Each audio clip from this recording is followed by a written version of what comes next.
Faites bien, c'est parti pour la grande édition du soir. Au sommaire de ce journal, face à face tendu cet après-midi entre forces de l'ordre et jeunes de Nyolank Nyobagne. Une vingtaine de manifestants interpellés, dont Aliou Sané, Tchad ou encore Tcherno Bokoum. La police a bunkerisé la place de l'Indépendance et usé de grenades lacrymogènes pour empêcher la manifestation. Docteur Babacar du palais recouvrent leur liberté. En détention depuis le 29 novembre, ils viennent de bénéficier d'une liberté provisoire. Pour les autres activistes dont Guy Marius Sagna, le procureur s'est opposé à leur libération, ce que déplorent les avocats. L'État compte criminaliser les délits sexuels et ferme les yeux sur la montée de l'homosexualité. Constat de Mam Makhtar Gueye qui déplore la situation. Omar Faye, pour sa part, soutient que seul le peuple peut barrer la route au lobby. Vous les entendrez dans ce journal qui démarre à l'instant.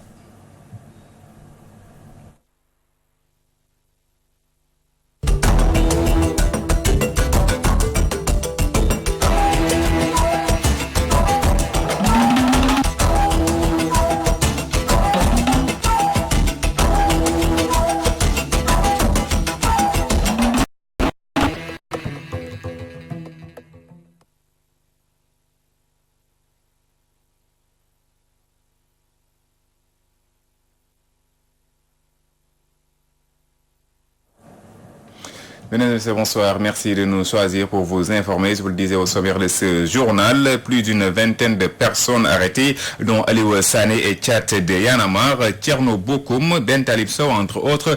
Bilan du face-à-face tendu de cet après-midi entre la police et les jeunes de Nyolank Nyobagne.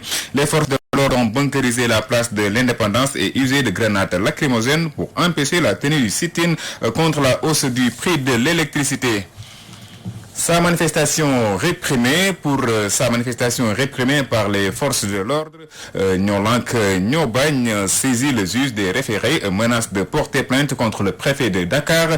Mamadou Lamine Dianté, membre de la plateforme, tient l'autorité préfectorale pour seul responsable des affrontements entre les jeunes et les forces de l'ordre. Mamadou Lamine Dianté est joint par Aïcha Diayakhate.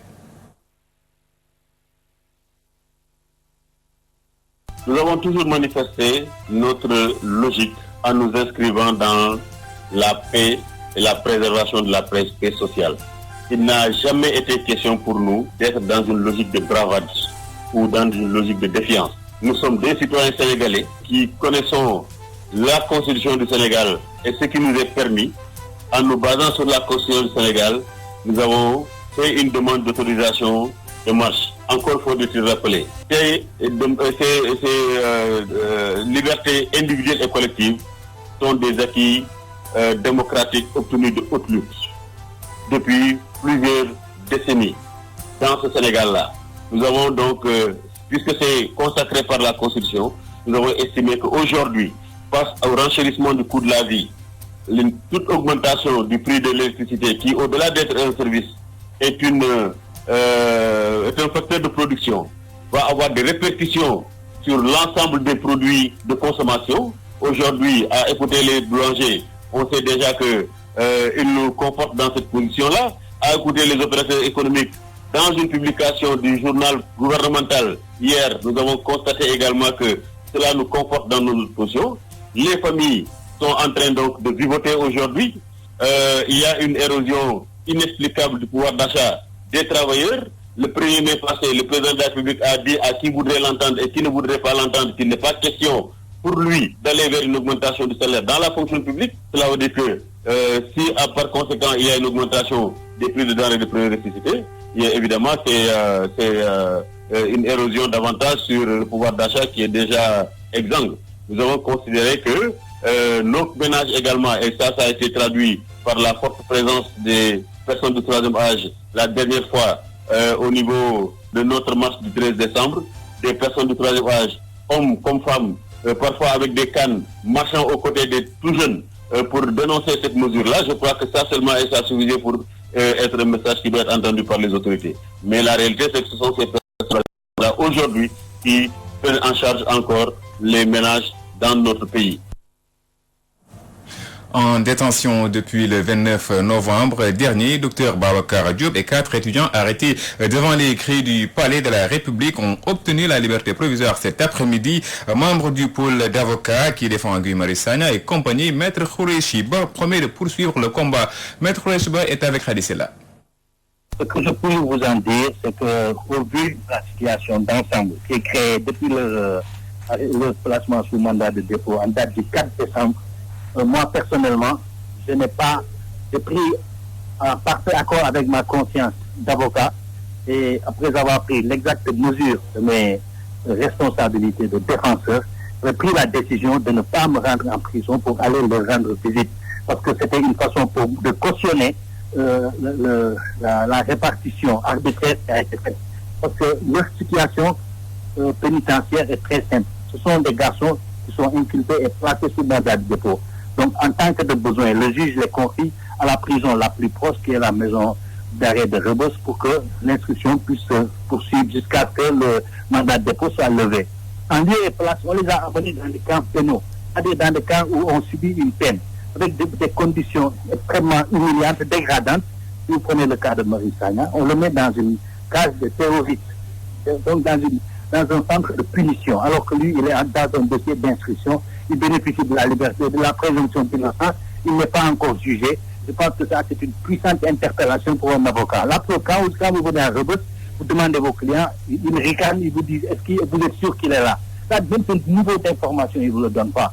On sait pourquoi ils l'ont fait, parce qu'au début, ça a coïncidé avec une grève de la faim. Il fallait peut-être séparer les lieux de détention pour pouvoir mieux agir sur le moral de ces enfants, pour leur casser le moral, pour saper leur moral et leur dire, oui, vous pouvez manger, parce que telle autre personne est logée ailleurs, mais il a arrêté de faire la grève. Ça n'a fait qu'endurcir la position de ces garçons, d'ailleurs, c'était contre-productif. Mais en tout état de cause, le débat est posé. Est-ce que ces garçons, on devait les mettre là-bas? Est-ce que ces garçons n'ont pas tous les droits? Parce que quand vous êtes en prison, mais vous conservez l'intégralité de vos droits, à la dignité, à l'honneur, à la considération, vos libertés de penser, de circuler librement. Mais en prison, c'est devenu non seulement un mouroir, c'est devenu un endroit où on vous déshumanise. Docteur Babacar Diop et les 4 étudiants libérés. 3 autres activistes dont Guy Marius Sagna restent en prison et c'est le procureur qui s'est opposé à leur libération. C'est suffisant pour mettre en colère Maître Moussa Sarr. Selon lui, tous les 8 personnes arrêtées le 29 novembre dernier devraient bénéficier du même traitement. Maître Moussa Sarr est avec Moustapha Diop. Je confirme que le professeur Babacar Diop et 4 étudiants, à savoir Malik Diallo Biaye, Mamour Diao Diallo, Papa Abdoulaye Touré et Souleymane Diop, viennent de bénéficier d'une...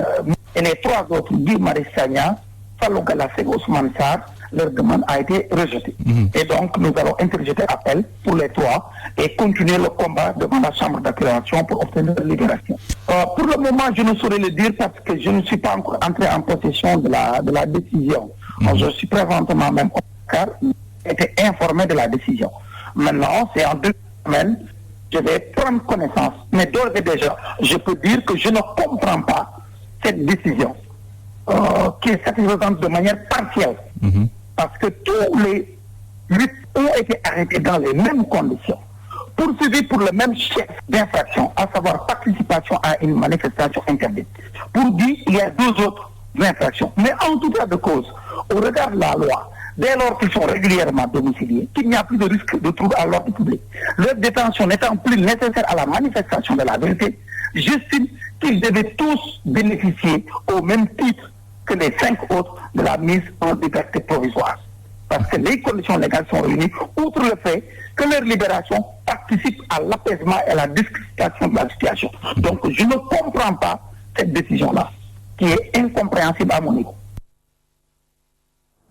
Manifestation de Nyolank Nyobagne, des journalistes brutalisés par les forces de l'ordre et interdits d'accès à la place de l'indépendance. Inacceptable selon le secrétaire général du Synpics.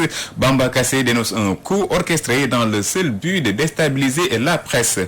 Au moment où se posent les débats sur la criminalisation des délits sexuels, l'État ferme les yeux sur la montée de l'homosexualité. Constat de Mam Makhtar Gueye de l'ONG Jamra qui rappelle avoir déposé une proposition de loi dans ce sens. Mais pour de l'avis d'Omar Faye de l'Eral Askanui, seul le peuple peut barrer la route au lobby. C'est le sujet d'Abdou Diallo. L'État a décidé à sanctionner lourdement les prédateurs sexuels avec ce dit projet de criminalisation, mais pas les auteurs d'actes de contre-nature, ce qui ne laisse pas indifférent l'ONG Jamra. Sur insistance de nos sœurs de l'AJS, Association des juristes sénégalaises, l'État a donné droit à cette légitime revendication consistant à criminaliser le délit de viol. Nous ne pouvons que nous en réjouir. Alors cela dit, nous pensons qu'il aurait été plus logique également d'introduire dans ce package juridique un sujet qui nous tient à cœur depuis 2016, à savoir le renforcement des sanctions pénales contre le délit des actes contre nature, pour qu'il veuille bien porter ce projet de Jamra portant criminalisation du délit d'union contre nature. Nous restons toujours à la disposition du député Amadou Mbéry Sylla pour poursuivre notre démarche. Nous restons également disponibles à tout député qui voudrait s'impliquer dans cette démarche, afin que, à défaut de pouvoir l'introduire dans ce package consistant à criminaliser le viol, on puisse séparément criminaliser également le délit LGBT.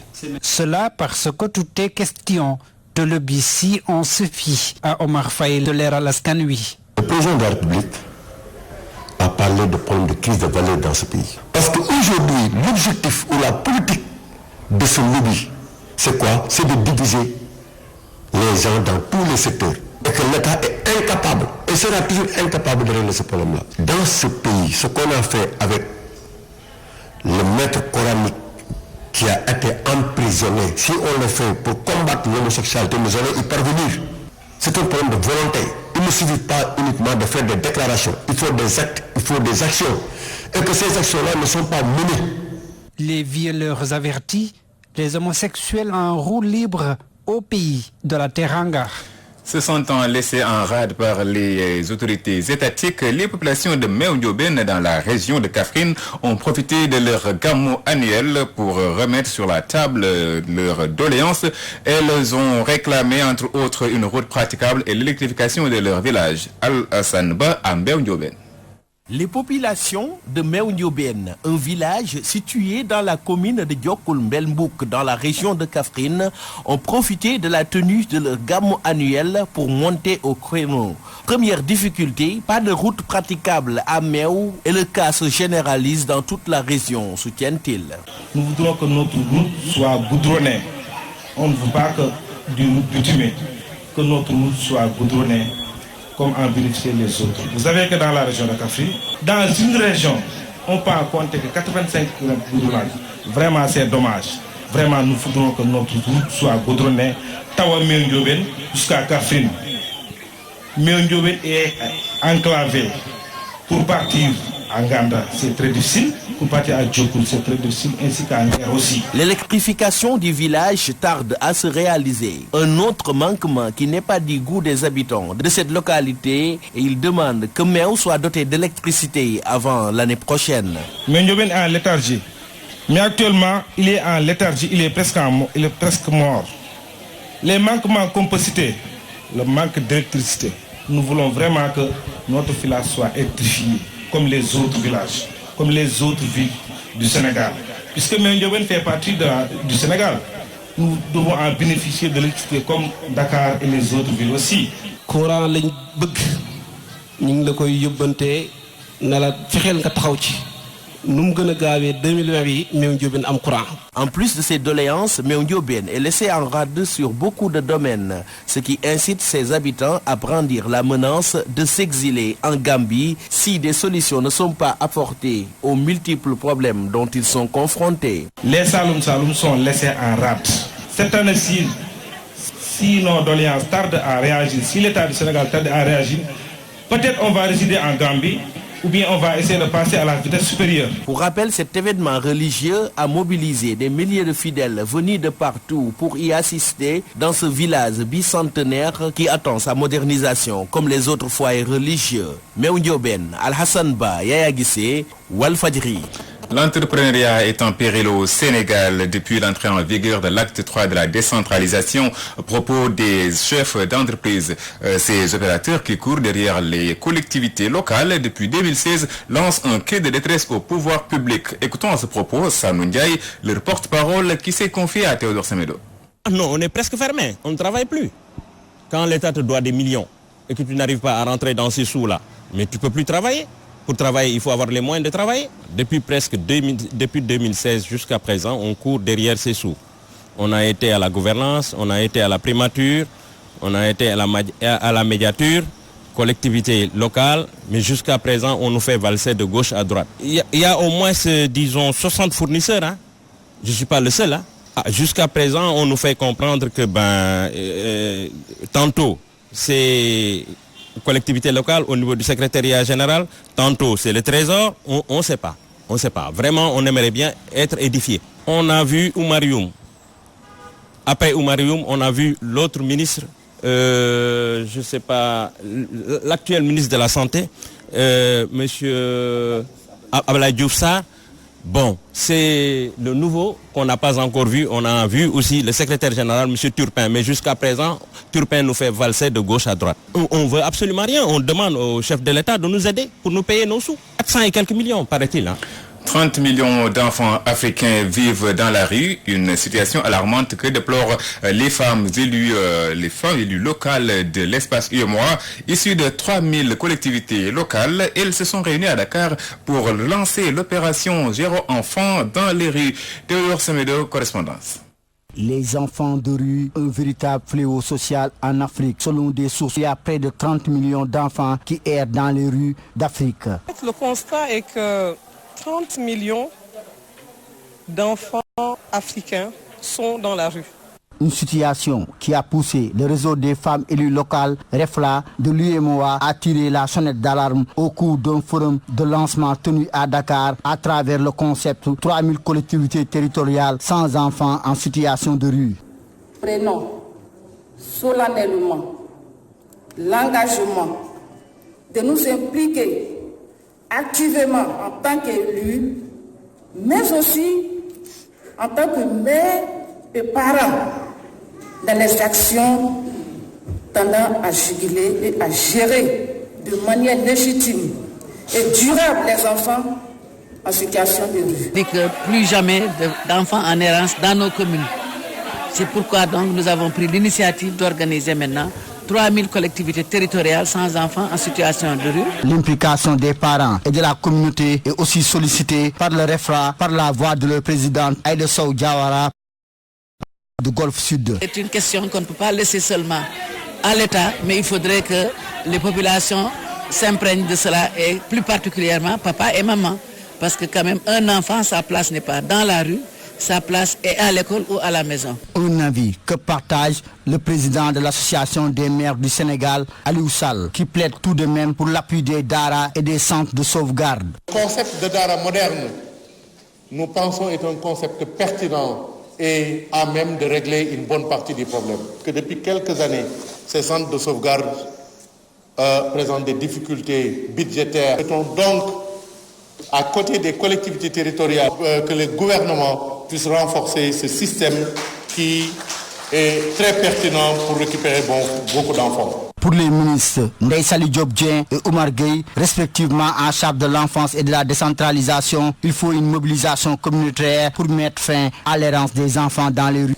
La place de l'enfant n'est pas dans la rue, mais plutôt dans les espaces de socialisation et d'acquisition de compétences et de savoir. Ceci est une règle qui n'admet ni exception, ni compromis. La dimension internationale ne doit pas être négligée dans ce combat, car il y a un réel flux transfrontalier de l'exploitation des enfants et qui deviennent donc des enfants dans la rue. Dans cette dynamique, ces responsables du REFLA annoncent une série de visites de proximité dans tous les pays membres de l'UEMOA pour sensibiliser les décideurs politiques sur leur combat. Théodore Semedo, merci à vous et c'est votre élément qui met un terme à ce rendez-vous d'information. Merci, chers téléspectateurs, de nous avoir accueillis chez vous et retrouvez tout de suite Moustapha Diop et son équipe pour la 4e et dernière partie de l'édition du soir. Bonsoir à toutes et à tous.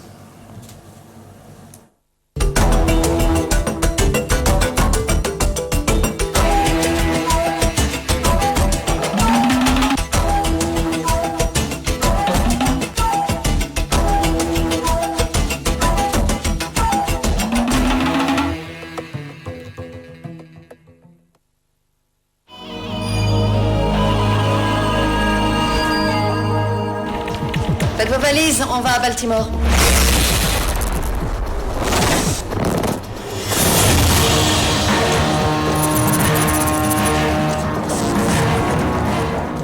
Si ce n'est pas mon fils, je ne sais pas qui il est. Alors comment ce bébé mystère est-il arrivé ici? Et l'autre? À Patterson, New Jersey. Un point pour nous.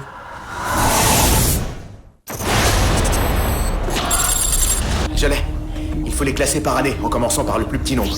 Ça donne 1, 23, 09, 6, 17, 10, 3, 21, 11.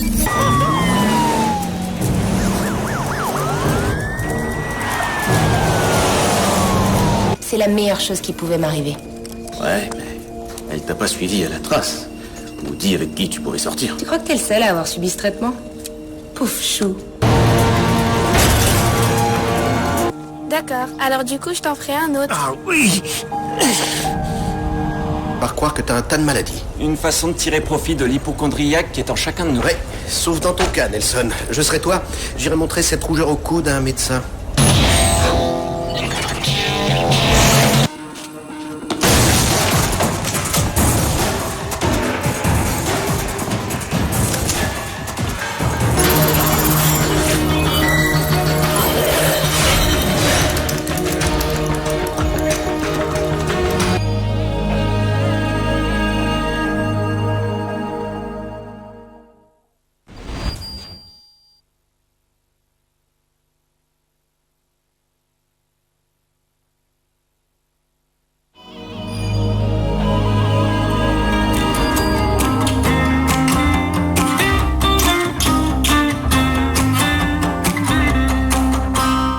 Mesdames et messieurs, soyez la bienvenue à ce premier numéro de votre entretien hebdomadaire. Changer le texte du sang pour avoir un troisième mandat, je ne ferai jamais ça. Ça ne me traverse même pas l'esprit. Cheikh Anta Diop n'a pas fait ses études ici.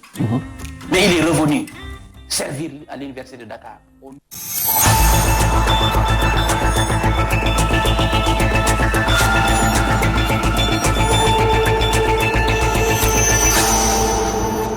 Mesdames et messieurs, bonsoir. Merci de la fidélité au programme de la Voix des Sans-Voix et bienvenue dans la dernière partie de cette édition du soir que j'ai le plaisir de vous présenter en compagnie d'Aïcha Diakhaté. Bonsoir à vous. Bonsoir à vous, Moustapha Diop. Bonsoir à Babacar Hassan Kane et à nos chers téléspectateurs. Dans la rubrique Vue du Net, on reviendra sur la libération de Babacar Diop, mais Guy Marius Sagna qui reste en prison également. Guy Marius Sagna et deux autres maintenus en prison, mais Dr Babacar Diop est libéré en compagnie de ses 4 étudiants. On parlera de tout cela, vous l'avez compris, mesdames et messieurs. L'actualité du jour, c'est cette marche de la plateforme Nyolank Nyobagne qui voulait manifester contre la hausse du prix de l'électricité. Une manifestation finalement réprimée par la police. C'est le contexte qu'a choisi le juge d'instruction pour accorder la liberté provisoire à Dr Babacar Diop et de 4 autres étudiants qui étaient avec lui en prison. Ils avaient été interpellés le 29 novembre au cours d'une manifestation devant les grilles de la présidence de la République. Pour parler de tout cela, nous avons le plaisir de recevoir Serigne Hassan Kane. Il est le porte-parole des forces démocratiques du Sénégal, le parti que dirige justement Dr Babacar Diop. Bonsoir à vous, Hassan Kane. Bonsoir Moustapha et bonsoir à tous les téléspectateurs de Walf TV. Votre leader, Babacar Diop, je le rappelais tout à l'heure, est en détention depuis le 29 novembre. Il est aujourd'hui libre, il a retrouvé sa famille. J'imagine que c'est le soulagement du côté de vous, de votre côté, vous, ses camarades de parti. Babacar a effectivement bénéficié d'une mise en liberté provisoire, mais nous ne pouvons être soulagés que si ces co-inculpés, notamment Guy Marius Sagna et les autres, auront recouvré leur liberté. Maintenant, nous tenons à dénoncer avec la plus grande fermeté ce qui s'est passé aujourd'hui à la maison d'arrêt et de correction de Rebeuss. Avant de venir sur ce plateau, je suis allé à Rebeuss pour accueillir Dr Babacar Diop qui était libéré. Nous l'avons conduit chez lui, mais nous avons remarqué qu'il a subi des blessures. Pourquoi? Parce que le matin, moi-même, je lui ai rendu visite à 10 h, il n'y avait aucun problème. Mais c'est par la suite qu'on s'est rendu compte que vers 11 h, il a subi une agression de la part de 4 gardes pénitentiaires. J'ai discuté avec Babacar avant de venir. Mais ce qu'il m'a dit très clairement, c'est que c'est un des gardes pénitentiaires qui l'a insulté. Et naturellement, il lui a renvoyé l'insulte comme le ferait n'importe quel Sénégalais qui a un minimum de respect pour ses parents. C'est par la suite que 3 autres gardes pénitentiaires se sont rués sur lui et finalement il est blessé au niveau de la jambe, au niveau du bras. Mais nous tenons à rassurer les Sénégalais. Ces agressions physiques ne peuvent aucunement entamer le moral de Dr Babacar Diop. Parce que c'est quelqu'un qui était mentalement préparé à vivre toutes ces épreuves. Avant même ces agressions physiques, depuis le commissariat central, Babacar Diop a subi une violence morale. À la prison de Rebeuss, il n'avait pas accès à la bibliothèque. Il n'avait pas la possibilité, n'est-ce pas, de rencontrer les autres détenus dans la cour. Tout ceci était une manière pour l'administration pénitentiaire, pour le gouvernement du Sénégal, de chercher à briser l'élan de Babacar. Mais c'est peine perdue, parce que depuis 1998, nous travaillons aux côtés de Babacar Diop. Il a subi à Thiès, lorsqu'il était le président du foyer du lycée Malick Sy de Thiès, des agressions physiques de la part du régime socialiste de l'époque qui voulait briser le mouvement de grève qu'il avait entamé au service des élèves. Cela ne l'a pas empêché de continuer son combat. Pareil à l'université de Dakar, il a subi également des agressions physiques. Mais toutes ces agressions ne peuvent pas remettre en question son engagement pour le Sénégal. Il a été libéré aujourd'hui, notamment vous lui avez rendu visite. Qu'est-ce qu'il vous a dit concrètement comme message? Alors, Babacar m'a fait 2 confessions qui sont, à mon avis, révélatrices de sa personnalité. Premièrement, il m'a dit, j'ai rencontré le directeur de la maison d'arrêt et je lui ai dit, je suis entré dans cette prison avec ma dignité et je sortirai de cette prison avec la même dignité. Deuxième confession, il m'a dit, il y a eu beaucoup de violence morale que j'ai subie en prison. J'ai tenu.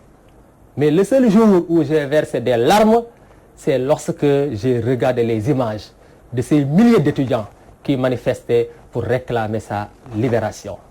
Ça montre qu'aujourd'hui, malgré toutes ces violences, Babacar est mentalement prêt à continuer à servir les Sénégalais à travers son parti politique, Force démocratique du Sénégal. Justement, est-ce que cela ne veut pas dire que Babacar Diop doit finalement sa libération à la seule pression de l'université en général, des étudiants, mais également de ses collègues enseignants? Il faut d'abord dire que la détention de Babacar était une anomalie. Donc qu'il soit libéré, je pense qu'on vient réparer une anomalie.